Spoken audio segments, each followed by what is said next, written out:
Hi guys, so today's topic is from chapter cash flow statement, redemption of preference shares या redemption of debentures at premium. Sir इसकी cash flow statement में क्या treatment होगी, आइए guys उसको देखते हैं। गाइज अब आप देखिए, एक टाइमलाइन आपके आगे क्रिएट कर रहा हूं।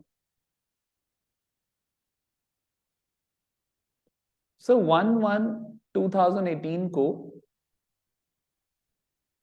सर आपके प्रेफरेंस शेयर्स स्लैश डिबेंचर्स जो हैं सर वो आपके इशू होते हैं। ठीक है गाइस, अब ध्यान से मेरी बात सुनिएगा गाइस। अब इनकी रिडेम्पशन जो है वो होनी है गाइस प्रीमियम पे आफ्टर 5 इयर्स, यानी कि जिस साल में आप प्रेफरेंस शेयर्स या डिबेंचर्स को इशू कर रहे हैं उसी साल में आपने डिसाइड कर लिया कि हम इसकी रिडेम्पशन प्रीमियम पे करेंगे आफ्टर 5 इयर्स। आफ्टर 5 इयर्स हम इसकी जब रिडेम्पशन करेंगे वो प्रीमियम पे करेंगे। तो गाइस ये हमारे लिए प्रीमियम क्या हो गया, एक तरीके से लॉस। सर वो कैसे? गाइस सपोज करिए हमने प्रेफरेंस शेयर्स इशू करके या डिबेंचर्स इशू करके हमने 100 रुपया कमाया, 100 रुपया हमने रेस किया, लेकिन गाइज हम वापस करने जा रहे हैं 5 रुपए के प्रीमियम के साथ, यानी कि वापस करेंगे हम 105। तो यानी कि 5 रुपए का हमें क्या हो गया, लॉस। अब सर ये जो 5 रुपए का लॉस हुआ है सर इसकी क्या ट्रीटमेंट होगी कैश फ्लो स्टेटमेंट में, ये सीख लीजिएगा, ये इंपॉर्टेंट है। अगर तो गाइज बात सुनिए मेरी ध्यान से, अगर तो आपको पता है कि सर जिस साल आप इशू करें उसी साल में आपने डिसाइड कर लिया कि सर 5 साल के बाद हमारी जो रिडेम्पशन होनी है वो किस पे होनी है सर, प्रीमियम पे होनी है। अब there is a concept called principle of conservatism. Principle of conservatism ये क्या बोलता है कि आपके जो भी खर्चे, आपके जो भी लॉसेस फ्यूचर में अराइज होने हैं उनको आज ही क्या कर लो, रिकॉर्ड कर लो। उनको आज ही क्या कर लो, रिकॉर्ड कर। ठीक है सर, प्रिंसिपल ऑफ कंजर्वेटिज्म हम समझ गए कि जो भी आपके फ्यूचर एक्सपेंसेस, फ्यूचर लॉसेस होने हैं फ्यूचर में जाके उनको आज ही क्या कर लो, रिकॉर्ड कर लो। अब गाइस इधर देखिए, हमने प्रॉफिट एंड लॉस अकाउंट बनाया और हमने यहां पर क्या कर दिया गाइस, टू रिडेम्पशन इशू वाले ईयर में, इशू वाले ईयर में, यह आपका ईयर है 2018। ठीक है गाइस, 2018 में इशू हुए और 31/12/2000 आपका 2018, 19, 20, 21, 22, ठीक है, 5वें साल में आपकी क्या होनी है, रिडेम्पशन। अब जिस साल में आपने इशू करे उसी साल में आपने इनको क्या करना है, रिकॉर्ड करना है, टू रिडेम्पशन एट प्रीमियम। ये रिडेम्पशन हमारे लिए क्या हो गया सर, ये प्रीमियम क्या हो गया हमारे लिए सर, लॉस हो गया। अब सर इस 5 रुपए की कैश फ्लो स्टेटमेंट में क्या ट्रीटमेंट होगी, आइए गाइस समझते हैं। 2018 में आप इसको गाइस ऑपरेटिंग एक्टिविटी में जाके क्या कर दोगे सर, ऐड कर दोगे। सर क्यों ऐड करेंगे गाइस, क्योंकि 2018 में अभी हमने पे नहीं किया sir, it's a non cash expense. और आपको पता है नॉन कैश एक्सपेंसेस को हम क्या करते हैं कैश फ्लो स्टेटमेंट्स में, रिमूव करते हैं, एलिमिनेट करते हैं। तो जैसे ही खर्चे को हटाओगे प्रॉफिट बढ़ जाएगा, दैट इज व्हाई हमने इसको ऐड किया। आंसर 2022 में, अब क्योंकि गाइस हम इसको पे ऑफ कर रहे हैं तो गाइस हम इसको फाइनेंसिंग एक्टिविटी में जाके क्या करेंगे सर, हम इसको माइनस करेंगे। इज दैट क्लियर, बात मेरी समझ आ गई? सर यहां से माइनस क्यों किया, क्योंकि सर ये क्या हो रहा है, कैश का आउटफ्लो।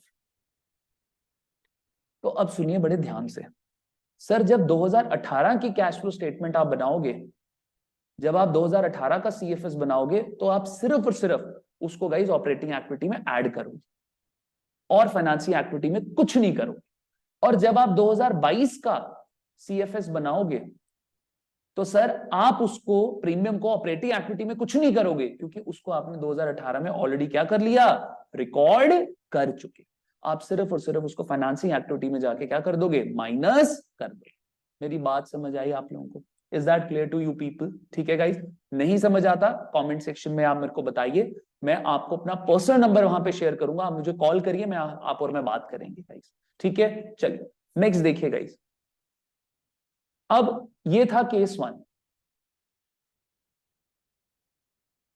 ये था केस 1 कि गाइस आप रिडेम्पशन एट प्रीमियम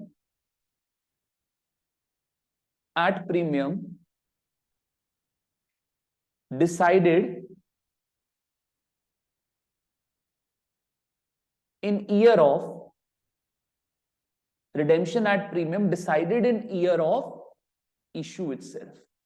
जिस साल में आप इशू कर रहे हो उसी साल में आपने ये डिसाइड कर लिया कि आप रिडेम्पशन किस पे करोगे, प्रीमियम पे। अगर तो केस ये है तो गाइज आप क्या करोगे, फिर आप 2018 वाले सीएफएस में उसको ऐड बैक करोगे और 2022 वाले सीएफएस में उसको माइनस करोगे गाइज, ठीक है। अब आइए इसके केस 2 पे, केस 2 को अंडरस्टैंड करिए मेरे साथ। redemption at premium decided in year of redemption only, in year of redemption only guys।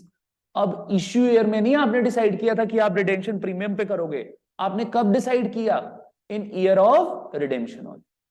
redemption at premium decided in year of redemption only। am I clear? मेरी बात समझ आई? अब देखिए सर यहां पर क्या होगा। अब सर आपने अब तक प्रॉफिट में से प्रीमियम को एडजस्ट नहीं किया हुआ, तो अब देखिए आप प्रॉफिट एंड लॉस अकाउंट 2022 वाला जो बनेगा आपका, उसमें से जाके आप एडजस्ट कर रहे हो। तो गाइज यहां पर क्या होगा आपका, ये आ जाएगा टू प्रीमियम। सर वो कितना आ गया आपका, 5 रुपए। अब सर जो आपका 2022 में यानी कि रिडेम्पशन ईयर में जो आपका सीएफएस बनेगा, उसमें आप क्या करोगे सर, एक बारी ऑपरेटिंग एक्टिविटी में इसको ऐड करोगे और एक बारी आप इसको फाइनेंसिंग एक्टिविटी में माइनस करोगे। आई होप आपको रीजन पता है, because it's a non cash expense and it's a इधर क्या हो रहा है, कैश का आउटफ्लो। तो कैश का आउटफ्लो क्या होता है गाइज, आपका माइनस होता है। तो सिंपल सी बात, सिंपल सी बात, अगर तो गाइज आपका प्रीमियम प्रॉफिट में से ऑलरेडी एडजस्ट हो चुका है तो गाइज फिर वो ऑपरेटिंग एक्टिविटी में नहीं आएगा, वो सिर्फ फाइनेंसिंग एक्टिविटी में आएगा। बट अगर आपका प्रीमियम ऑन रिडेम्पशन अब तक प्रॉफिट में से एडजस्ट नहीं हुआ है गाइज, तो फिर आप उसको ऑपरेटिंग एक्टिविटी में भी ऐड बैक करोगे और फाइनेंसिंग एक्टिविटी में माइनस करोगे गाइज। सो आई होप आपको ये समझ आया होगा गाइज। टाइम टू टाइम हम वीडियोस लाते रहेंगे आपके लिए सीएफएस से रिलेटेड, जहां जहां आपको टिपिकल आइटम्स है वो हम आपको बताते रहेंगे। सून हम डिसोल्यूशन वाले चैप्टर से रिलेटेड भी आपके लिए गाइज जो है छोटी छोटी वीडियोस ये लाते रहेंगे। चलिए guys, okay, bye bye, take care.